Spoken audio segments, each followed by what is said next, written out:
I have been preaching the philosophy of being uncopyable for many years now. Which is funny because then it took me this long to write my book, which, of course, give a little plug for that. The Uncopyable, How to Create an Unfair Advantage Over Your Competition, which is releasing this week. I understand it's actually going to start getting delivered to the people who order it by Thursday of this week. And remember, those of you that do get it, you make sure that you forward your confirmation for Amazon to the email address below, because you're going to end up getting you're going to get two products. You're going to get a free video that I have called Put Your Marketing on Autopilot that sells for $197. And the second thing is that you're going to get to attend a free webinar, but only the people who buy the book are going to be able to get those things. So anyway, but like I was saying, the idea of being uncopyable, I think, is really, really critical to the success of almost any company out there. And I really stress this for smaller businesses, but of course it happens to big businesses too, but being uncopyable is difficult to do. And staying uncopyable is difficult to do. But one of the last things that you want to do is you want to rely on your deliverable, whatever the product or service is that you actually sell, whatever the person is exchanging money for with you. The last thing you want to do is rely on that deliverable to separate you from the competition, because in the long run, that is most likely a losing bet. Now, let me share some simple stuff, okay? Just like, for example, if you look at the hotel chains out there that, you remember when the Heavenly Bed first came out. And if I were to ask people, and I often ask my audiences when I'm giving speeches, who developed the Heavenly Bed? And it's interesting how so many of them just don't really remember that it was the Westin Hotel who did that.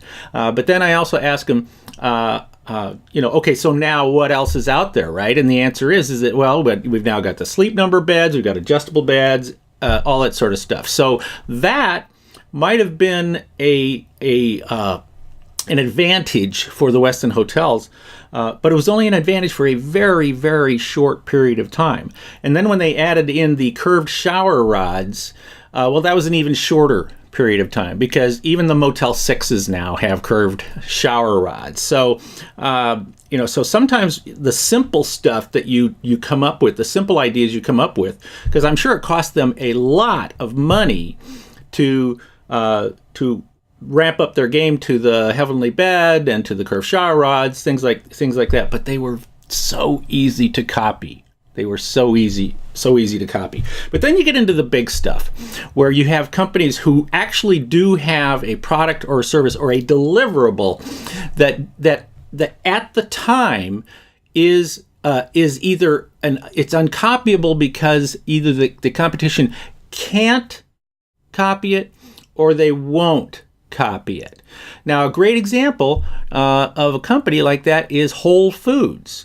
Now, here we go. For many years, Whole Foods enjoyed success as, what was it? Organic foods, right? And of course, the experience in the Whole Foods was was a lot of fun too, and stuff. But they had premium pricing, right? It wasn't cheap to shop in Whole Foods for a very long time.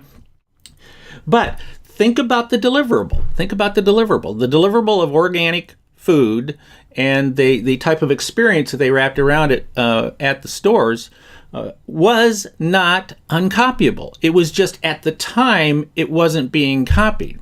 And as we all know, in business, if something can be copied, if something is successful or is perceived to it's going to be successful, then the competition, if it's copyable, the competition will eventually copy it. Now, I'm not necessarily saying that they are going to make it vastly better, but they are going to copy it. And Whole Foods is a great example because, they just announced their sixth straight quarter of declining same-store sales. They've also announced that they're going to close 9 stores. When, as of the time of this recording, 16 months ago, they said they were going to actually grow from 400 and I think it's 70 stores up to something like 1,200 stores. Now, they just said that less than 2 years ago, and all of a sudden now they're cutting back. And now why are they cutting back? Well, it's because the other guys out there are coming. I mean, there are other companies that are coming out there to compete directly with them, but also there are the established big guns out there who are saying, well, we can do that too. Organic foods, we can do that too. Walmart is doing it. Kroger launched a line, its own line brand of organic foods, and the CEO said it was the biggest launch in Kroger history. Costco is now probably the largest seller of organic foods in the U.S. Now, so what has Whole Foods done to respond to all of that? Well, guess what? It's cutting prices. So now what have we got? We go back to that old, I talk about this in my book, that there are three things that we have typically competed on in the past. One is the product itself. And was the product different? Was the product better quality? What was it, right? And that is no longer something that you can rely on to separate yourself from the crowd. Customer service? Well, customer service is a very, very fuzzy term. And if you look at it and you say, well, we deliver the best customer service in our industry, well, go look at the websites of every single one of your competition, and I guarantee you they're all saying it too. So in that case, then what you've got is product and service. If they appear, I am a professional speaker. I'm so excited about this. If they appear to be the same, we all know that it then goes to price as being the differentiator.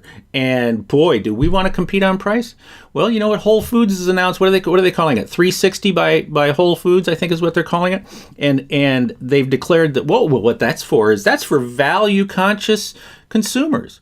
Well, haven't there always been value conscious consumers? Why are they all of a sudden now going after that market, which means that they are cutting their prices even more when they used to enjoy premium prices, and now and they competed on something else that nobody was copying at the time, and now they think they're going to compete on price. That is, in my own humble opinion, a losing bet. That is a losing bet, because what they're doing is they are sacrificing price to maximize short-term profits. That's what they're doing. So here's the question. How copyable are you? And you have to ask yourself, are we copyable? Do we have a distinct advantage over the competition, or are you doing the copying and you're just saying we're going to be better? And I've talked about that before. Better is simply not good enough. No, better is not innovation. Better is not different. Better is just an improvement. That's all that is. So here's what I want you to do. I want you to do this little exercise, and we all know the exercise, but I'm going to make you do it anyway because you should. You probably haven't done it in a long time. Get a piece of paper. I want you to, let's see if I can do this. All right, I want you to draw a line down the middle that way. All right, and then I want you to draw a line from. I'm going to see if I can do this across there. All right, I want you to draw a line across there, and on the left-hand column, you put the competition. Pick out anybody. Pick out your number one competitor. Write their name up there, and on the right column, you put your name, and you write it up there. Okay, down the left side, you write down why. What does the competition offer to the target market? What are they offering right now? And you can put down products and price and the type of deliverability that they have. Maybe fast stuff. I mean, just put down everything that they are offering to the marketplace. Then after you've done that, go down the right side and put down everything that you offer to the marketplace. Write all that stuff down. Now, be brutally honest, okay? You have to be brutally honest with yourself. Now, go through the list and look at the two lists. If it's on both sides of the list, cross it off. And then just keep crossing them off if the same thing is on both sides until you get down to where you can't cross off anymore. And then look at what you have on your side that says that you are different from the competition, not better than the competition, different from the competition. And then also look at the left side to the competitor and see what they have that you are not offering. And then the question you want to ask yourself is, are you offering something that is either uncopyable, or they can't copy it, or they won't copy it? Now, regardless of how long it takes them, if it is copyable, that's fine if you have an advantage of time. Like Whole Foods had years of time advantage to figure out how to establish an uncopyable attachment with their customer base before the competition showed up. But they didn't do it. They're now reacting. They're not they didn't plan ahead. So and then look at what the competition is offering, and you have to ask yourself the question: is that something that you can't offer or you won't offer? And how do you want to compete against that? Now, here are 4 questions that I want you to ask yourself also at the end of this exercise. And if by chance you have nothing left on your column, well, guess what that tells you? It tells you better start thinking really, really fast about either a new strategy, new branding strategy, a new innovation strategy, or a new experience strategy, like I talk about in my book. Go buy my book. But here are 4 questions that are not in the book, but I'm going to give them to you right now that you want to ask yourself after you go through this exercise.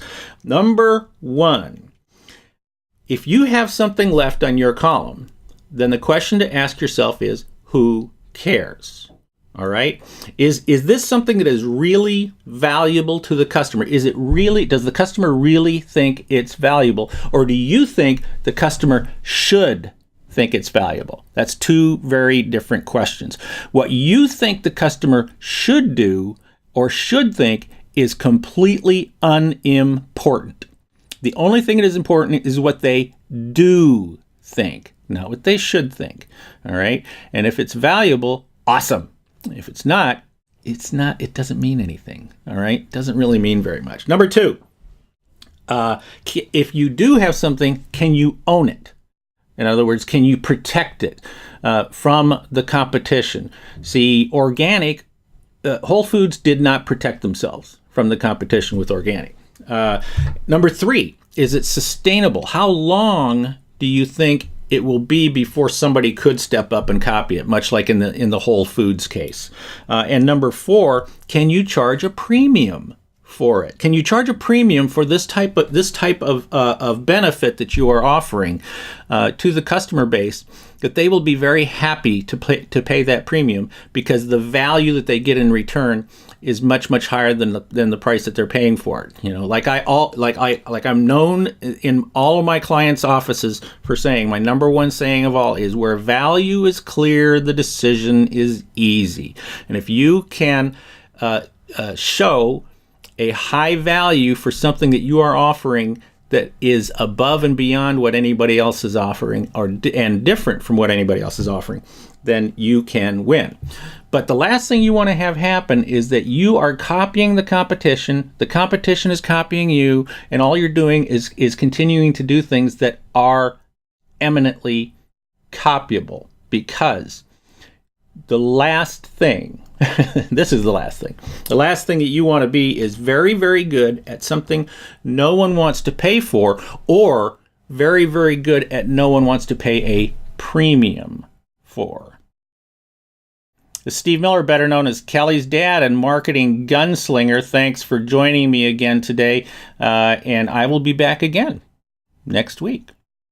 Always remember, be uncopyable.